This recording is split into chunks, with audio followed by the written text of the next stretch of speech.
Welcome to the Bookbibuli podcast, The Girl Who Drank the Moon.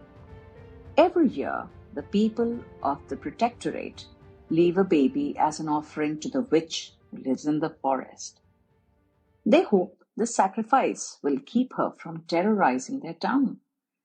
But the witch in the forest, Zan, is kind and gentle. She shares her home with a wise swamp monster named Glurk and a perfectly tiny dragon, Firion. Zan rescues the abandoned children and delivers them to welcoming families on the other side of the forest, nourishing the babies with starlight on the journey. One year, Zan accidentally feeds a baby moonlight instead of starlight, filling the ordinary child with extraordinary magic. Zan decides she must raise this enmagicked girl, whom she calls Luna, as her own. To keep young Luna safe from her own unwieldy power, Zan locks her magic deep inside her. When Luna approaches her 13th birthday, the magic begins to emerge on schedule. But Zan is far away. And I'm not telling you either, because I want you to read the book. But we have Lyna with us today, who has read the book and is willing to tell you more about the book. Hello, Lyna. Namaste. My name is Lyna. I study in the Sri Ram School, Aravali. I am 12 years old. I enjoy reading books as it is my happy place where no one can disturb me in my world of imagination. On second thoughts, Namaste, Lyna. And may I say, books are my happy place too. The Girl Who Drank the Moon by Kelly Barnhill is a fantasy novel that revolves around magic, sacrifice, and the power of love. Tell us, how does the author use motives such as magic, sacrifice, and the power of love to convey deeper messages in the narrative? Magic is everywhere in the story, and it shows us that sometimes we need to believe in things we cannot see to make our world better. Magic teaches us that even when things seem impossible, there's always a way to find hope and goodness. Sacrifice is another big theme. Characters make sacrifices to protect those they love. It teaches us that sometimes doing what's right means giving up something of our own for the happiness and safety of others. And love is the most powerful magic of all. Throughout the story, we can see how love can overcome the darkest of challenges.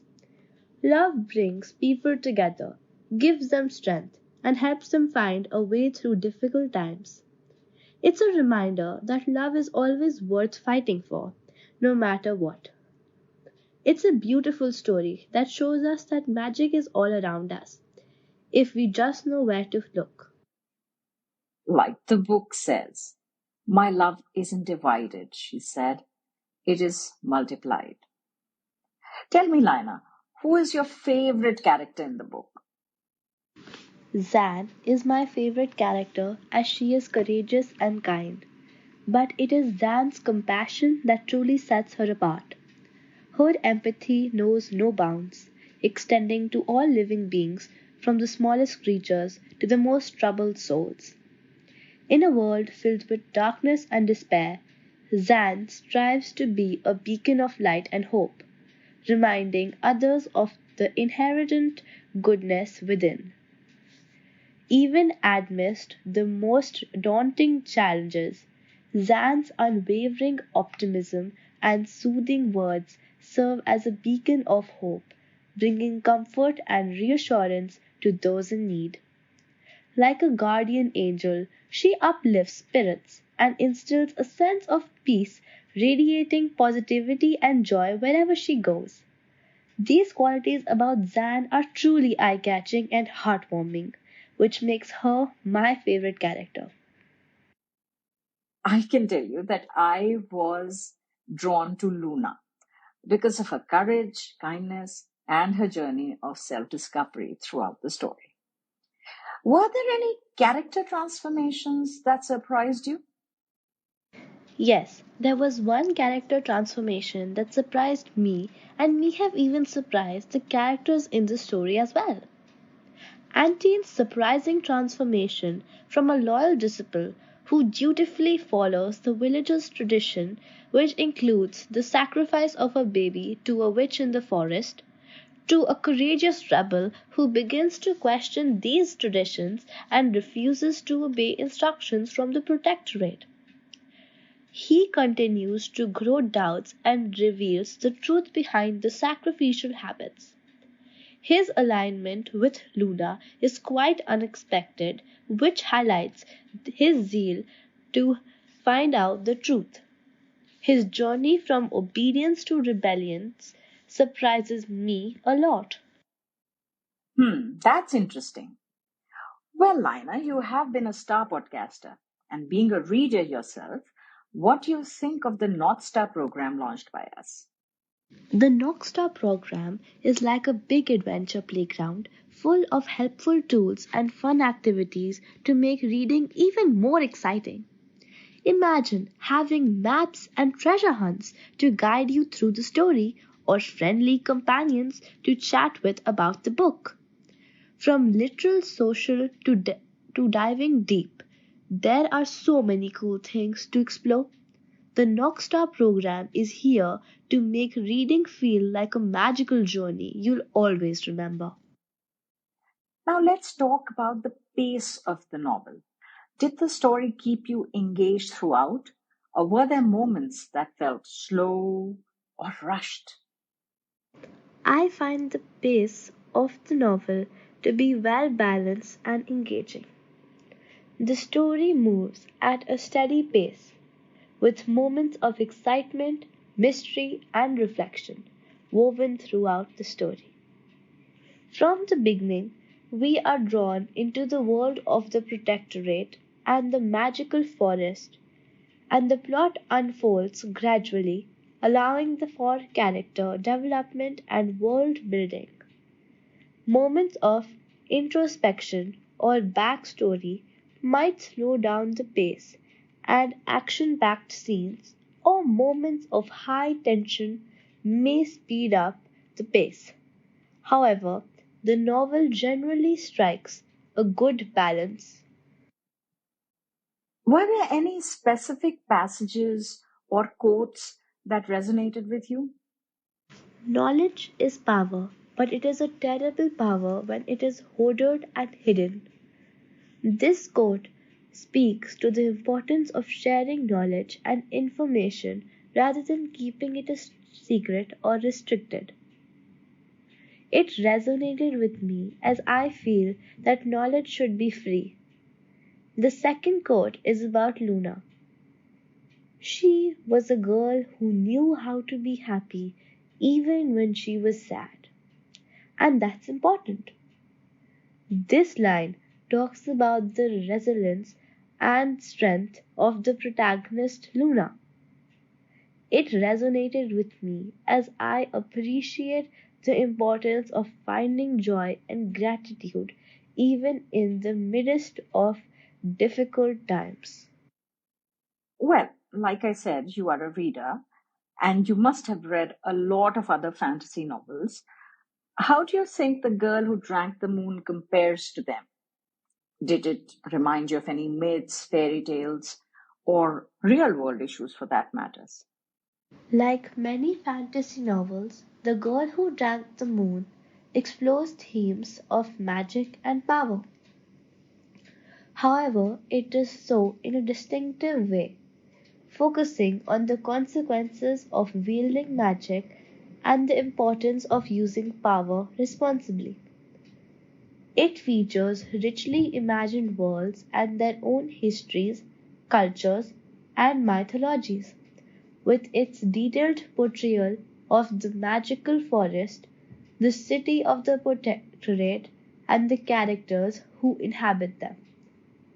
It also explores real world issues such as obsession, prejudice, and the abuse of power. Through its characters and themes, the novel addresses universal truths and challenges readers to reflect on their own values and beliefs.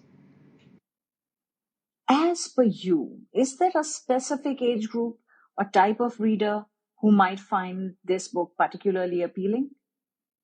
The book appeals to a wide range of readers, but it is particularly well suited for middle aged readers and young adults, as well as adults who enjoy fantasy literature. In fact, this book has received widespread acclaim from readers and critics alike for its compelling narrative, imaginative world building, and poignant themes. Many readers have found the story to be deeply moving and, though provoking, leaving a long lasting impression after finishing the book. Thank you, Lina. We are so glad to have you with us. Thank you, Bookbibuli, for having me on this amazing platform so that I can share my reading experience of The Girl Who Drank the Moon and help recommend the same book to others. Once upon a time, there was the most amazing story ever. In a world where magic reigns and mythical creatures roam, there exists a tale so captivating it's impossible to resist. But here's the twist: heroes aren't always what they seem. In this story, they are flawed, evolving into unexpected villains. And those villains, they are not your typical bad guys. Overflowing with human emotions and love, they become the unexpected saviors of grace. And now it's time for the Bookbibuli Read Reco. The concept of this book is very interesting. Bringing together the wonders of nature and the enchantment of magic to craft a fairy tale is truly wonderful. The language is beautiful, at times making its own magic, or magical music, I would say. It's a narrative where the lines between good and evil blur, leaving you questioning everything you thought you knew. This book would make a fantastic read to share with your child, as it touches upon many relevant themes and issues, especially issues where magic and morality collide, making for an unforgettable journey. It's a wonderful read for middle schoolers and for all adults who enjoy fantasy. The books leading to this book are Miracles on Maple Hill, Walk to Moons, The Witch of the Blackbird Pond, and the apt successor would be The Graveyard Book by Neil Gaiman. And as the book says, how many feelings can one heart hold? She looked at her grandmother, at her mother, at the man protecting his family. Infinite, Luna thought. The way the universe is infinite. It is light and dark and endless motion.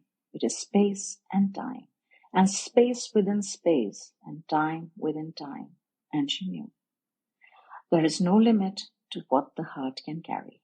And with that thought, I leave you until next week. Better read, read better.